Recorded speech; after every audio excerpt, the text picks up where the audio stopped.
Okay, folks, part 18 of my books. Next up is another book by Elizabeth Bowen,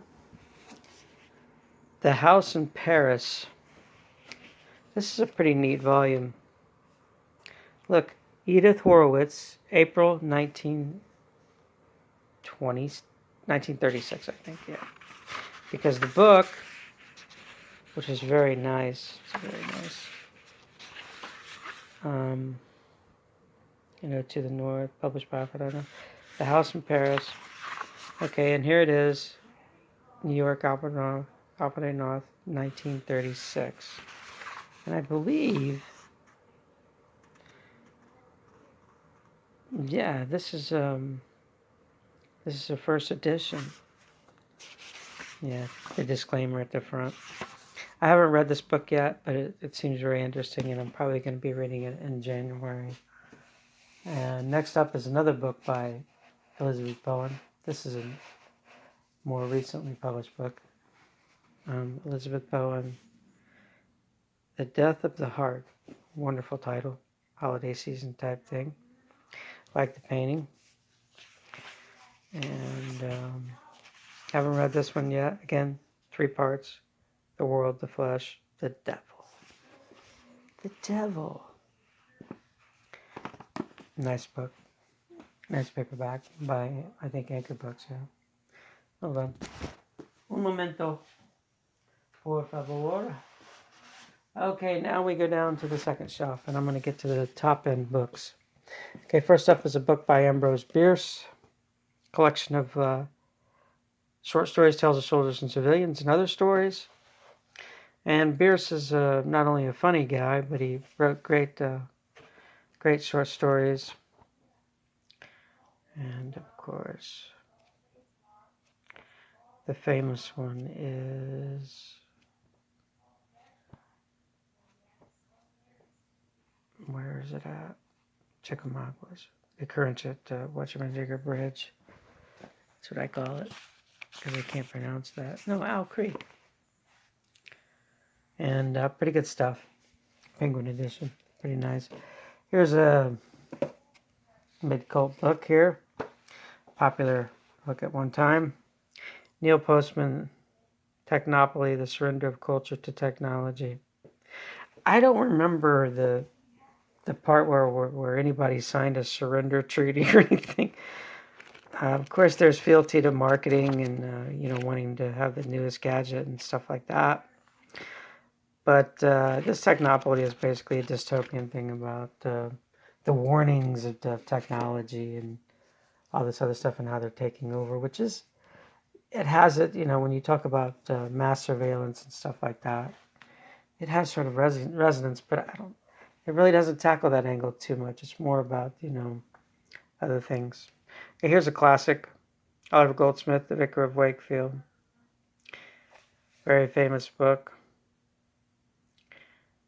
18th century. And it's a pretty good book. It's a charming comedy, heartwarming, very moral, which is not a bad thing. Okay, here's another book that's a pretty good book that's popular. Is Elizabeth, wait. Yeah, wait. I want to get this right. Emily Bronte, Elizabeth. Wuthering Heights. And, yeah, this is a good one. The old Heathcliff, or whatever his name is. And this is an Oxford edition, hardback. Pretty good. I prefer Charlotte Bronte. And even Anne Bronte, too. Okay, here's an edition of Marion Moore. Good picture of her here. She kind of looks like my paternal grandmother. My paternal, yeah, my on the paternal side of my family, my grandmother, Grandma Hathaway. She kind of looks like her. Great poems, The Octopus, other stuff. Really, really, To Be a Dragon.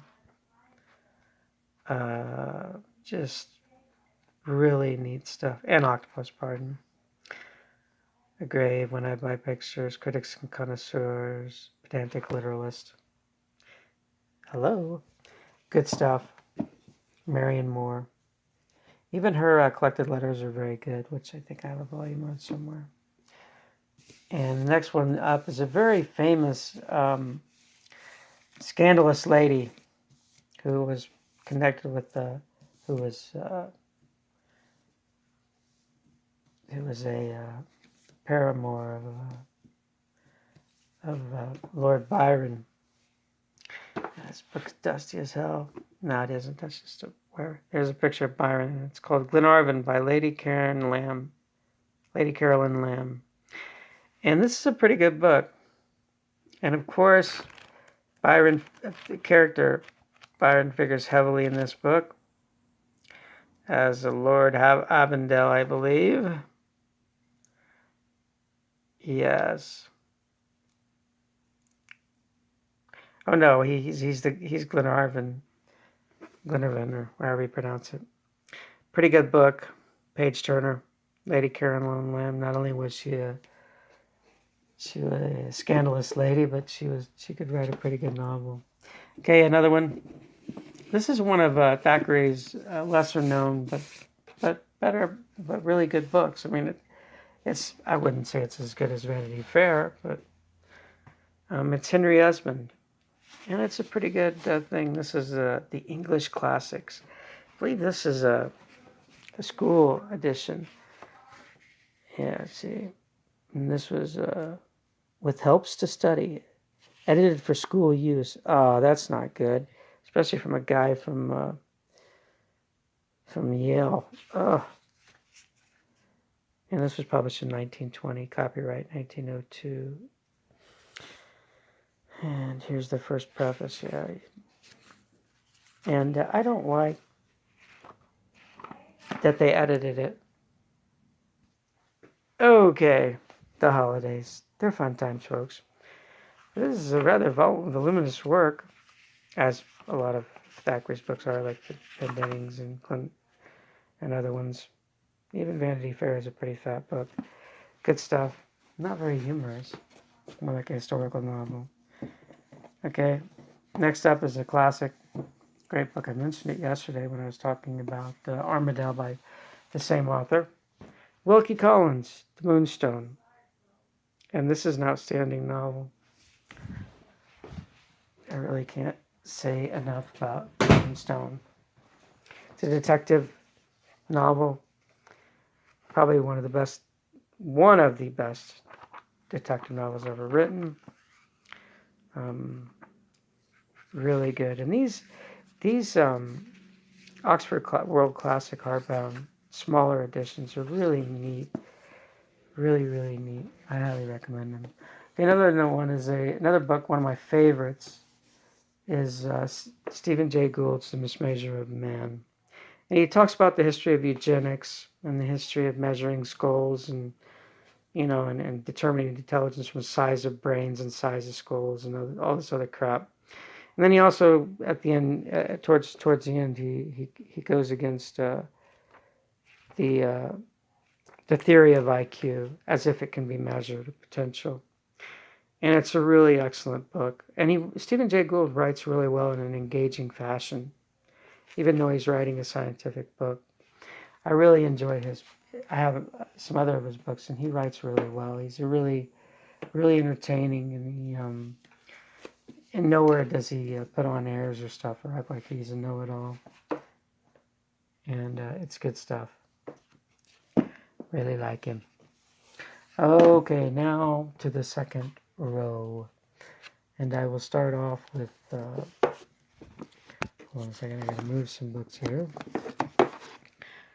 The Oxford World Classic Edition of The American Senator by Anthony Trollope. And this is not necessarily one of his better books. I wish to express the depth of my scorn for women who run down husbands. No offense. An offense that I do fear is gaining ground in this country. And not one of his better works. That's all I'm going to say about it. Okay, next up is strange book that I bought, and it's called The Victorian Book of Dreams. Look at the cover. And basically and this is volume 2. So I don't have volume 1, but that's okay. I bought this little treasure for like $1 from the Stephen Green Press out of Brattleboro, Vermont. And 1966, 1968. And if you Book of Dreams, accident. To dream that an accident occurs to you portends great success. If you see an accident to another, let me get this in focus. If you see an accident to another, beware of false friends. Dream that you are sent on an errand signifies great loss to the married. Funny stuff. Good stuff. Okay, next up is I'm going to put these 2 books back in here because they belong. Come on. Don't be truculent, you bookykins.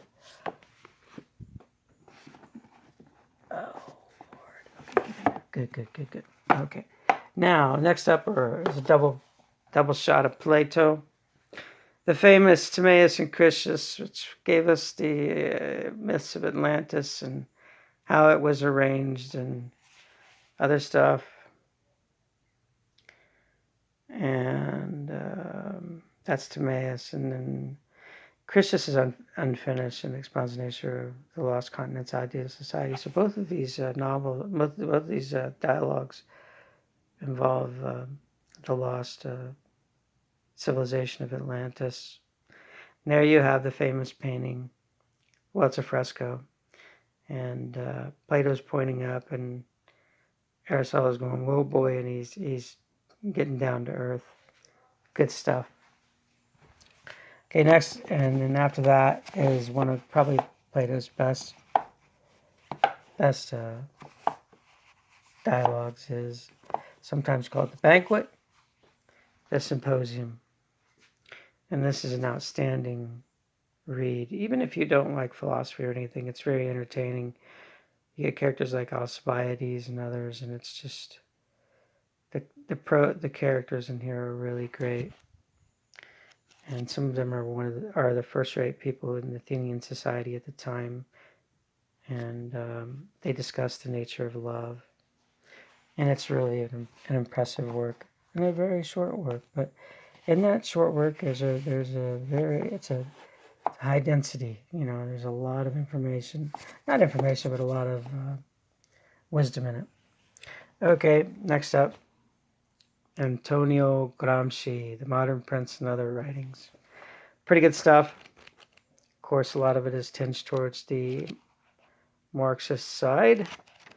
There's other essays in here: Study of Philosophy, What is Man, The Southern Question, of course, involving Italy. Good stuff. Gramsci is really good. Okay, here's a book that I had to buy for a university course. And let me get this in here. It's called The Greek Tragedies, Volume 1. You have Aeschylus, Agamemnon, which is excellent. Of course, Aeschylus, the famous Prometheus Bound. Sophocles, Oedipus the King. Sophocles, Antigone, great ones. And Euripides, Hippolytus, which is also another excellent work. Translated by Lattimore, who really did these translations pretty well. Good stuff. Good stuff. Okay, next up is another, it's kind of the Greek sophists. And basically, you get a lot of the sophists. Basically, a lot of these guys are guys that are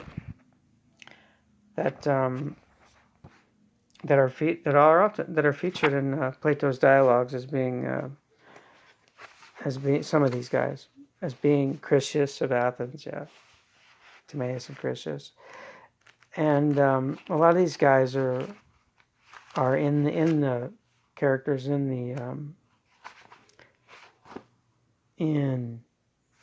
the dialogues of Plato, and some of them are not. Thrasymachus is, of course, an interlocutor in a lot of the novels, and Antiphon. I don't know about Antiphon. Some of these are early and some of the sophist. Prodicus, of course, no. Prodicus of Ceos. Gorgias, of course, there's a Platonic dialogue named Gorgias. I call it Gorgias, but it's probably pronounced differently. I just like the term. And Protagoras, of course. Protagoras and Meno. And that's about it. Good stuff. You go to there's fragments of their writings available, and they're pretty interesting. Get some context on them. Okay, next up is a really excellent novel about the relationship of a son to a father by Edmund Goss, British writer. Father and son, and there's a picture of him with his daddy. Rather nice picture. And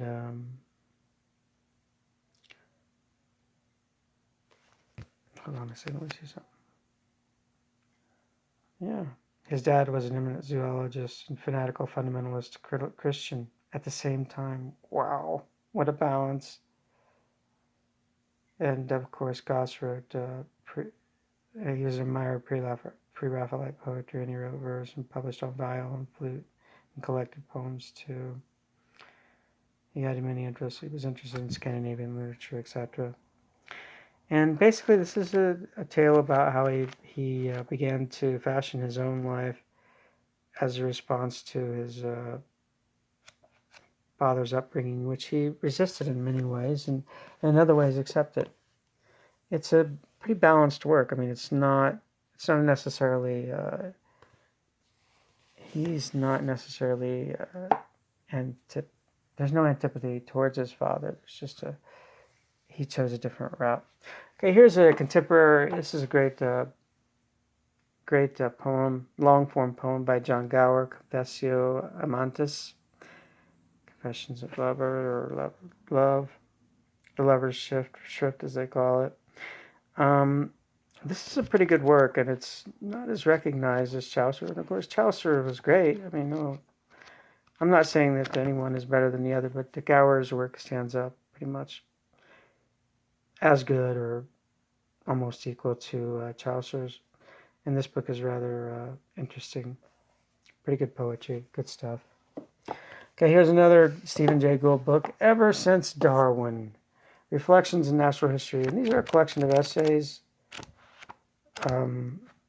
involving, like the Cambrian explosion, which is a really interesting thing, an unsung single-celled hero, and stuff like that. And these essays are pretty interesting, and they're easy. They're not arcane. They're not drenched in scientific minutiae, even though they're scientific. They're for every man. He writes for everybody. He was always like that, and that's what I appreciate about Gould, is he could take scientific data and scientific knowledge and make it entertaining, and not entertaining, but he can make it interesting and basically write it for everyone that everybody can understand. Okay, next up is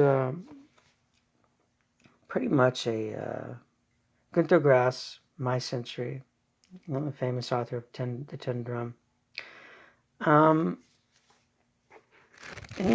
As far as biographies go, this one does not really measure up. It's not really that good. Grass was a great writer, but unfortunately this book doesn't measure up to the rest of his work. It's not terrible. It's entertaining. If you're a fan of Grass, you'll get some out of it. Grass, however you want to pronounce it. All right, here we go. Jean Racine,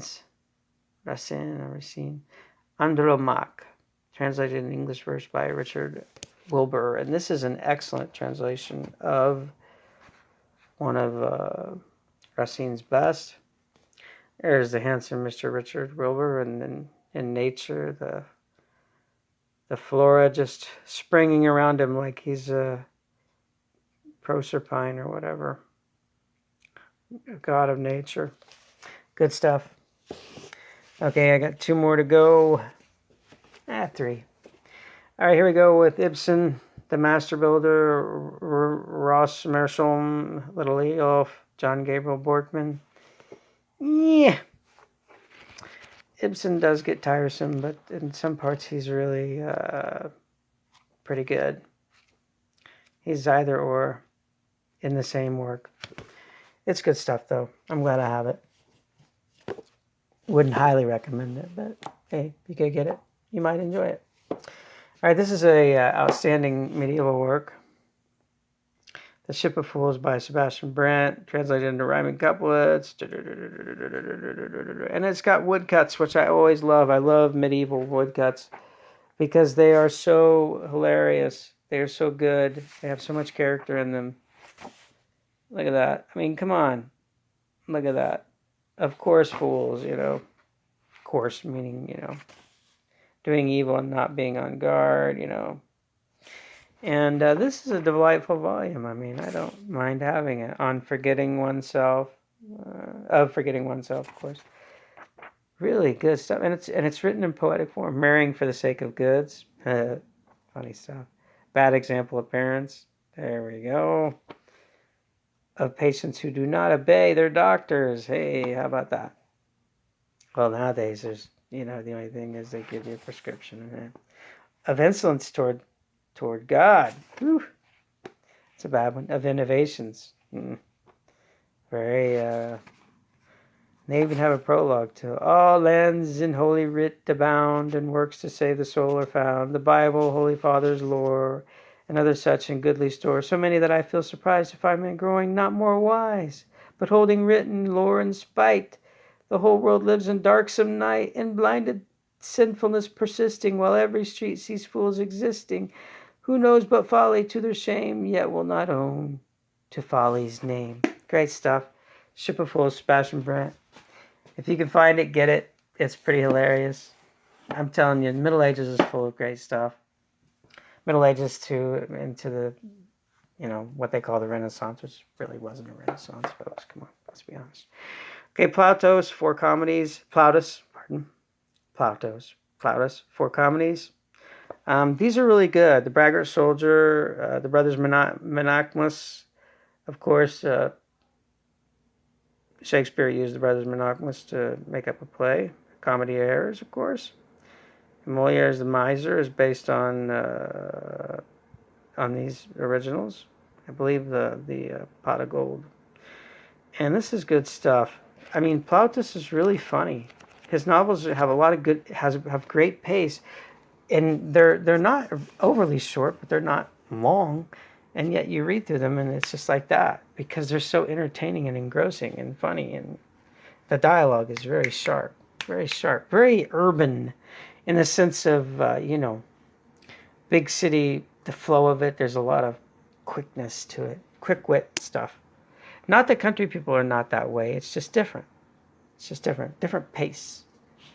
City life is much more rapid paced than rural life, of course.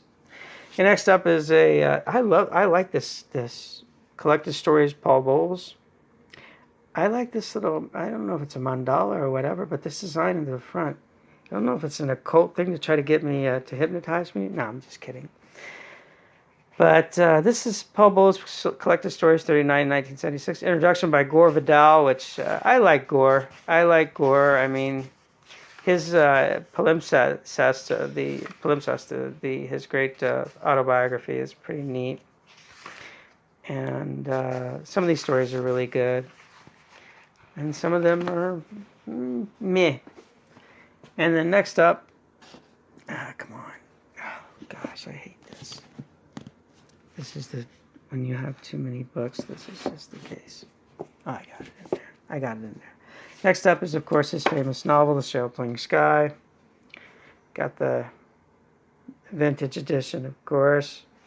These vintage editions are pretty well made. You can throw them around, do whatever you want. The book I have not read. I have not got around to it. Someday I will. But I really, I'm glad I got it. Okay, another one next up is an excellent book, The Ethics by Dietrich Bonhoeffer. I hope I'm pronouncing his name right and not murdering it. And this is a he was killed in a camp in April 1945. He was linked to a group of conspirators who attempted assassination of Hitler failed. He was hanged in April 1945. God bless him, though. God bless him for trying to do right. And this is very Christian ethics, but the layman can read this and appreciate some of the ethical standards that this book tries to discuss. And it's a pretty good book. I would recommend it to anyone, Christian or layman or Muslim or Buddhist or whatever. It's a really neat book. Bonhoeffer is a pretty good writer, and he speaks with... It's very passionate, but it's not overweening passion. It's just a passion for justice and for doing right. And I appreciate that, as I think everyone should. Not that I'm a, goody two-shoes, but come on. We have to do right by others and ourselves. Okay, here's a giant volume of Jorge Luis Borges' collected fictions. I've read some Borges, and I'm not really a big fan. But I have to admit that he has a style, and it's a very good style, and he writes well, and he has interesting angles in his stories, but there's just something off about him, to me. But I'm glad I got this volume, and I'm glad I attempted to appreciate him. I appreciated him, but perhaps not in a manner that others would. Okay, next up is another book that I, of course, had to get. Anatomy of Criticism. 4 essays by Northrop Frye. And if I can tell you how many times I yawned through the theory of symbols, theory of myths, theory of modes, modalities, of course, synoptic view, the scope theory, principles and techniques of literary criticism. Again, I never wanted to be a critic, but I guess I sort of am by going through my books and talking about them. It's a form of the laziest form of criticism one can indulge in. Okay, 2 more and I'm gone. Jean Saint-Ouen by Marcel Proust. I want to pronounce that T, but you're not supposed to because there's no E at the end of it. If anyone that's ever taken French, that's of course a joke. But yeah, Marcel Proust. And Jean Saint-Ouen, and of course it's voluminous. Of course. And I haven't read it. I tried reading it, and I got to page 30, and I said, and there's only 700 and something more pages of this. And of course it's well written. And of course it's about families and social circles. And of course it paints vivid, beautiful pictures with words. And that's proof. That's what he's going to do, baby. Okay, last up. Les Mots by Jean-Paul Sartre, his autobiography, which is probably one of his best work, is his best work. Because he's talking about himself. And Sartre, he really liked himself. And it's funny, in this book, this is a New Directions book, I believe. Freckman did the translation. 64 edition. Part 1 is reading, and then you get to writing, and then that's it. There's only 2 parts, reading and writing. And it's very good. It's very good. If you've read his philosophical works and you've read Being and Nothingness and stuff like that, you'll be surprised by the words because it is refreshing. It's a very nice work. And that's it for maybe this year. I don't know. I might do one in between Christmas and New Year's Day. We'll see. Thanks a lot, folks. Have a great Christmas. Hope you get everything you wish for. You enjoy your family or your friends or your loved ones, whatever. I hope it's great for all of you. Take care. Bye-bye.